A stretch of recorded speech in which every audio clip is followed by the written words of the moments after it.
Out on the endless plains of the Oregon Trail, where the land stretches like a sleeping giant under the wide blue sky, a wagon train pushes westward. Dust swirls in the wind, the wheels creak, the oxen groan with every mile. Among the travelers is a young woman named Alice Longabore, plain, polite, unsure of her place in the world. She rides in the wagon of her brother a man with big plans and a sharp tongue, headed toward a future neither of them fully understands. Their goal, to reach Oregon, and for Alice, to meet a man she's never seen, a business partner of her brother's who might, just might, become her husband. But the frontier don't care much for plans. Not far into the journey, Gilbert falls sick. Worse than fever, something in his gut twists wrong. He groans, he sweats, and one cold morning, with the sun just peeking over the sagebrush, Gilbert dies. Just like that, Alice is left alone.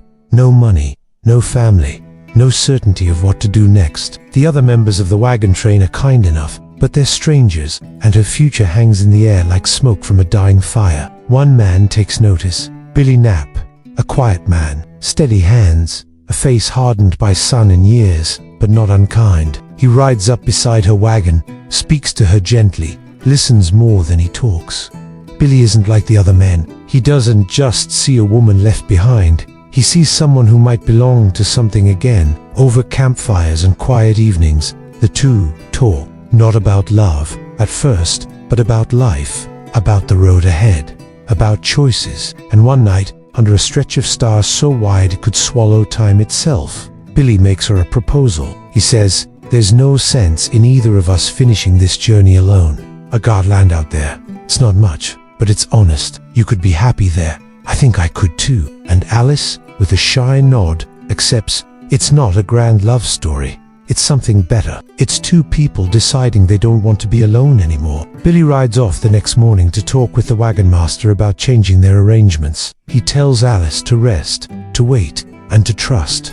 But the West is wild, and it does not wait for hope to bloom. That day, scouts spot signs of danger, smoke on the horizon, movement in the distance. A raiding party, Indians, fast and ruthless, closes in. Billy is gone. The train halts, and Alice, left with one young wagon hand and a pistol, hides behind a hill. The boy, nervous and trembling, tells her, "If they come and I fall, you can't let them take you." His meaning is clear, and Alice, terrified, nods. Gunfire erupts in the distance, screams echo across the empty land, and when silence finally falls, Alice looks around. No one returns. She assumes the worst. Shaking, she lifts the pistol to her temple. A single shot echoes into the canyon. Moments later, too late, Billy returns, bloodied and dusty but alive. He calls her name. He climbs the hill, and there, in the stillness, he finds her body, eyes closed, gone. He stands there for a long time, longer than words allow. The prairie wind blows, the clouds move on, and the road ahead grows quiet once more.